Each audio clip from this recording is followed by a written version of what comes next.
સુરતના ટેક્સટાઇલ માર્કેટનો એક video viral થયો છે, જેમાં કેટલાક વેપારીએ નગ્ન કરીને બે યુવકને ફટકાર્યા. સુરત અનમોલ ટેક્સટાઇલ માર્કેટનો બનાવ ચર્ચાનું કેન્દ્ર બન્યો. અનમોલ ટેક્સટાઇલ માર્કેટનો આ બનાવ છે, જ્યાં ચોરીના આરોપ હેઠળ દુકાન માલિકે બર્બરતા આચરી પોતાના કર્મચારીઓને કપડાં કાઢી અને ફટકાર્યા હતા. દુકાન માલિકે પોતાની દુકાન બહાર લોકોની સામે માર માર્યો.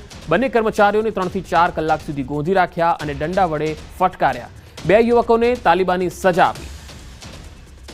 તો આ તસવીરોમાં તમે જોઈ શકો છો કે એક વેપારી છે, એ પોતાના જ બે કર્મચારીઓને એટલે કે બંને યુવકોને કેવી રીતે કપડાં કાઢી અને દંડા મારી રહ્યો છે, આ પ્રકારની સજા આપી રહ્યો છે, આ તાલિબાની સજા કરી રહ્યો છે.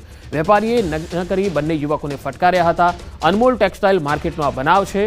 ચોરીનો આરોપ હતો એટલે દુકાન માલિકે આ બંને યુવકોને પહેલા તો માર માર્યો, ત્યારબાદ કુકડા બનાવ્યા હતા. આ તસવીરોમાં જોઈ શકો છો, ઉઠક બેઠક પણ કરાવી. અમદાવાદના ગીતા મંદિર એસટી બસ સ્ટેન્ડ પાસે એક વિડીયો વાયરલ થયો, જેમાં કેટલાક લોકો એક યુવકને માર મારી રહ્યા હતા. આ વિડીયોની હકીકત સામે આવી. જે લોકો યુવકને માર મારી રહ્યા છે તે અનેક ગુનાહિત ઇતિહાસ ધરાવતો શખ્સ છે. આ શખ્સ એસટી સ્ટેન્ડ પર દાદાગીરી કરી રહ્યો હતો. તેને લઈને લોકોએ તેને માર મારી અને મેથી પાક ચખાડ્યો હતો. આ મામલે કાગડાપીઠ પોલીસ સ્ટેશનમાં કુલ 3 ફરિયાદ દાખલ થઈ છે. મંગો વિરુદ્ધ અગાઉ 3 વખત પાસા હેઠળ પણ ગુનો નોંધાયેલો છે.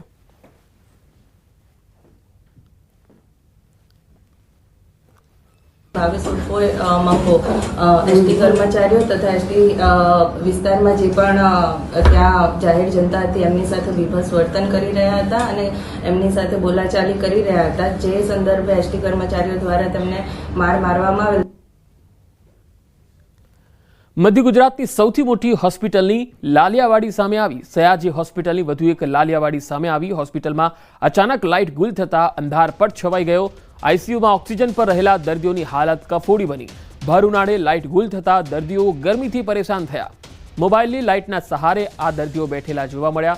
હોસ્પિટલમાં જનરેટર કામ ન લાગ્યું કે પછી શું થયું, આ ચર્ચાઓ હવે થઈ રહી છે. હોસ્પિટલ તંત્રની વ્યવસ્થાઓ સામે પણ સવાલ ઉઠી રહ્યા છે.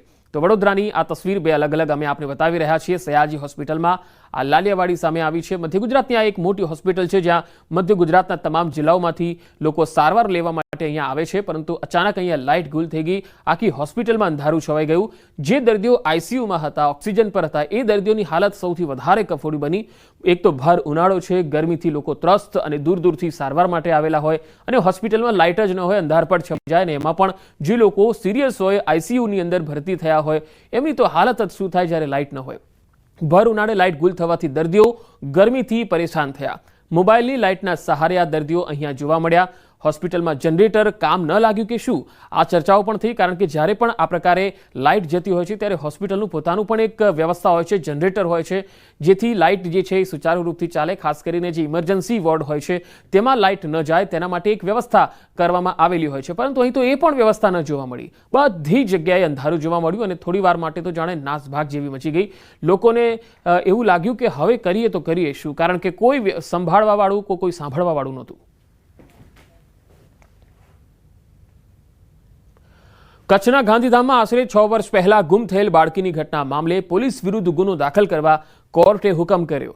6 વર્ષ પહેલા આદિપુરની હોસ્પિટલમાંથી નવજાત બાળકી ગુમ થઈ.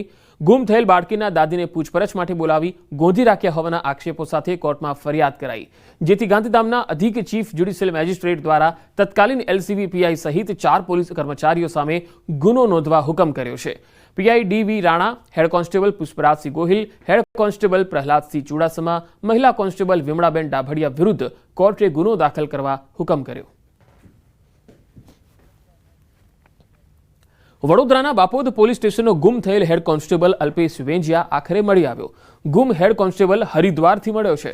હરિદ્વાર પોલીસ હેડ કોન્સ્ટેબલને લઈને વડોદરા આવશે. ત્યારબાદ પોલીસ સમગ્ર મામલાની વધુ તપાસ હાથ ધરશે.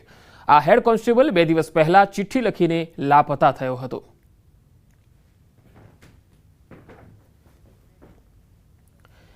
રાજ્યમાં કોરોનાના કેસ વધી રહ્યા છે. નવા 203 કેસ નોંધાયા છે. ગુજરાતમાં કુલ 1281 એક્ટિવ કેસ છે, જ્યારે 23 જેટલા દર્દીઓ હોસ્પિટલમાં સારવાર હેઠળ છે. 1258 દર્દી ઓપીડી બેઝ સારવાર હેઠળ છે.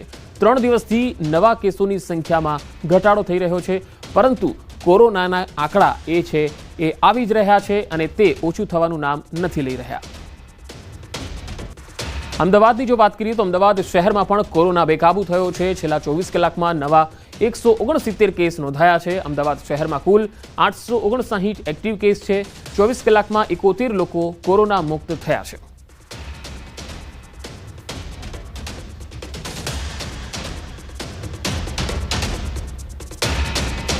તો અમદાવાદમાં કોરોનાના વધતા કેસને લઈ તંત્ર સતર્ક બન્યું છે. શાળાઓ શરૂ થતાં વાલીઓમાં ચિંતા વધી છે.